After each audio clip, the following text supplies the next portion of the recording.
한류는 흔히 0.7%의 반란이라고 일컬어지고 있습니다. 세계 인구의 0.7%에 불과한 대한민국의 대중문화가 세계인의 마음을 사로잡는 기적을 일으켰기 때문입니다. 한류의 인기는 해외 팬들의 마음을 움직여 콘텐츠 자체의 인기로 끝나는 것이 아니라 패션, 화장품, 관광, 한식 등 한류 연관 상품에도 사회, 문화, 경제적으로 영향을 미칠 수밖에 없습니다. 게다가 한류로 인해 한국의 이미지가 좋아지고 자연스러운 한류 마케팅이 늘어나면 스마트폰이나 자동차 같은 일반 상품 수출에도 긍정적인 영향을 주는 것이죠. 하지만 최근 코로나 사태로 인해 오프라인 유통업계의 콘텐츠 소비는 크게 위축된 반면 온라인에서의 콘텐츠 소비는 더욱 늘어나 유통채널상의 급격한 변화가 나타나고 있는 것입니다. 음악 산업을 보면 가수의 오프라인 콘서트가 이제는 유튜브 스트리밍을 통한 온라인 콘서트로 대체되고 있죠. 영화 산업에서는 극장에서의 영화 관람은 크게 감소하고 넷플릭스 같은 OTT를 통한 영화 감상이 증가했습니다. 과거에도 콘텐츠 유통이 오프라인에서 온라인으로 변화되는 과정에 있었지만 코로나로 인해 그 변화가 급격하게 앞당겨진 것이라 할 수 있습니다. 특히 한류는 해외 시장을 대상으로 하기 때문에 해외에서 코로나 유행이 점점 커지는 현상화는 분명 한류의 악재로 평가될 수밖에 없었는데요. 하지만 온라인 유통을 미리 준비했던 우리나라는 발빠르게 전환할 수 있었습니다. 국가 경계를 뛰어넘어 전 세계 콘텐츠가 유튜브나 넷플릭스와 같은 글로벌 플랫폼에서 유통되다 보니 국내와 해외의 구분이 없어지면서 한류의 글로벌화는 진전을 보이고 있습니다. 하지만 바꿔 말하면 콘텐츠 경쟁력만 있으면 어느 나라의 콘텐츠라도 대박날 수 있는 환경이 조성된 것이지만 콘텐츠는 물론 스트리밍 시대에 제대로 대응할 준비가 되어 있는 나라는 많지 않은 것 같습니다. 지난 11일 미국 외교 전문지 디플로맷은 스트리밍의 시대의 아시아 정부들이 자국 내 엔터테인먼트를 어떻게 육성할 수 있을까라는 제목으로 경제와 문화의 승자들은 이 새로운 기술이 기존 질서에 위협이 되는 것으로 취급하기보다는 새로운 역학관계를 포용해야 할 것이라는 내용의 기사를 실었습니다. 해당 기사에서는 한국이 어떻게 문화 강대국이 될 수 있었는지에 대해 자세히 설명하고 있습니다. 코로나19가 사라지면 새로운 경제를 성장시키기 위한 자원을 찾고자 하는 많은 국가들에게 창작산업은 그 열쇠가 되어줄 것입니다. 영화, 텔레비전, 그 밖의 비디오 컨텐츠는 수십만 명의 직원을 고용하고 있으며 중국에서만 연간 1,084억 달러에 달하는 수십억 달러의 수입을 창출합니다. 국가들은 강력한 자국 내 창작산업이 경제 성장을 이루고 수천 개의 고소득 일자리를 창출하며 국내 문화를 보호할 수 있음을 알고 있습니다. 성공한 국가들의 경우 한국이 이미 증명했듯이 텔레비전과 영화가 주요 수출 산업이 될 수 있습니다. 이제 다른 국가들의 도전 과제는 한국을 본보기로 강력한 창작 산업을 장려하는 방법을 찾아내는 것입니다. 하지만 몇몇 국가들은 방송 텔레비전 방송 시대에 구축한 익숙한 규제 모델에 의존하고자 합니다. 과거에는 방송국에 온갖 규제를 가하고 국내 창작 산업과 문화를 부양시키길 기대했습니다. 하지만 스트리밍으로의 급속한 전환은 아날로그 텔레비전만큼이나 낡은 규제를 만들어냅니다.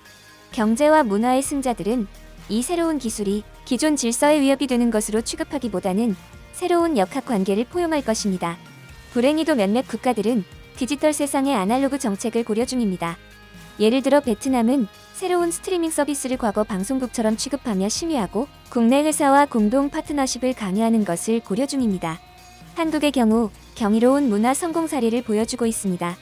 한반도 이외에서 한국어를 쓰는 곳은 거의 없는 언어 문제에도 불구하고 한국의 텔레비전 드라마, 대중음악, 영화에 전 세계가 열광하고 있습니다.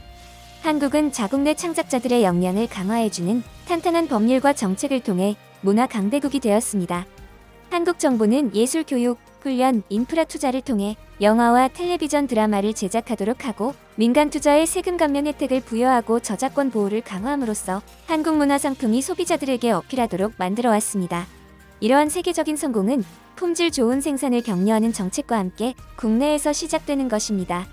사람들은 자신들의 문화와 이야기가 엔터테인먼트에 반영된 것을 즐기고 있습니다. 기회가 주어지면 소비자들은 질 좋은 자국 문화를 선택합니다.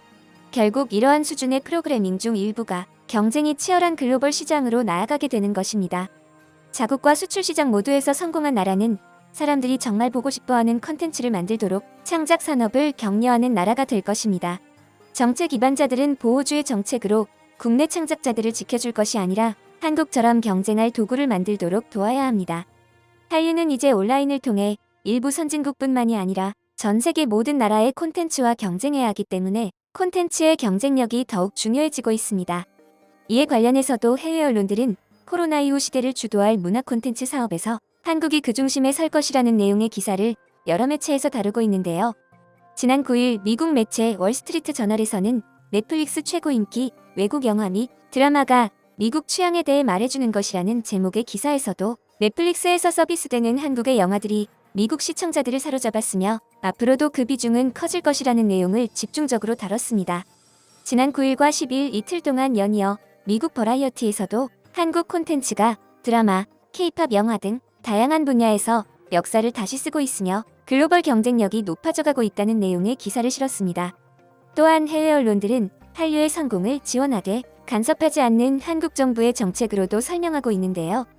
실제로 김연환 문화체육관광부 콘텐츠 정책국장은 과거와는 달리 정부가 한류를 앞세우면 민간의 자율성이 축소될 수도 있고 상대국에서 반감이 생길 수 있기 때문에 오히려 문제가 될 수도 있다면서 이제는 전 세계가 한류를 아는 만큼 민간의 자율성을 살리면서 정부가 지원하고자 한다고 밝힌 바 있습니다. 우리나라의 풍부한 문화자산으로부터 시작된 한류는 한국의 문화, 예술적 잠재력과 창의력이 더해서 새로운 문화로 거듭나면서 새로운 역사가 시작되었다고 전하고 있는데요. 홍콩의 한 유명 요리사는 홍콩의 언론 매체 신보를 통해 한국 전통과 함께하는 성장이란 제목의 칼럼에서 한국의 삼성이나 LG 같은 기업들은 한국인들이 매우 자랑스러워하는 글로벌 기업으로 성장했다. 한국인들은 휴대폰에서 자동차, 아파트까지도 한국 기업의 것을 애용한다. 이러한 모습은 홍콩의 큰 기업들이 홍콩의 대중들에게 패권적이고 무자비한 이미지로 자리 잡고 있는 것과는 사뭇 다른 양상이다. 발전을 향해 나아가다 보면 전통을 소홀하기 쉬운데 한국 사람들은 이렇게 과학기술과 사회가 발전하면서도 전통을 유지, 발전시키고 있다라는 내용을 실었습니다. 이것은 점차 커져가고 있는 한류의 힘을 보여주는 대목이자 한국 문화에 대한 호감도와 인지도가 높아진다는 의미입니다. 이제 우리나라는 해외만을 의식하고 세계로 진출하기에 집중하는 세계화의 단계를 지나 한국으로 들어오는 세계화 단계를 맞고 있습니다.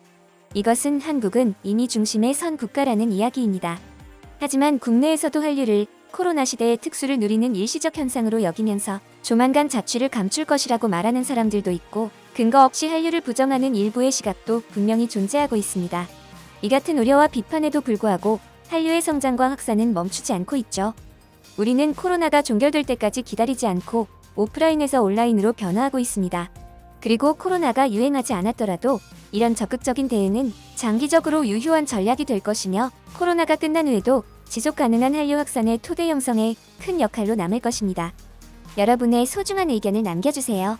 바쁘시더라도 구독과 좋아요 부탁드립니다. 지금까지 단골이시였습니다. 시청해주셔서 감사합니다.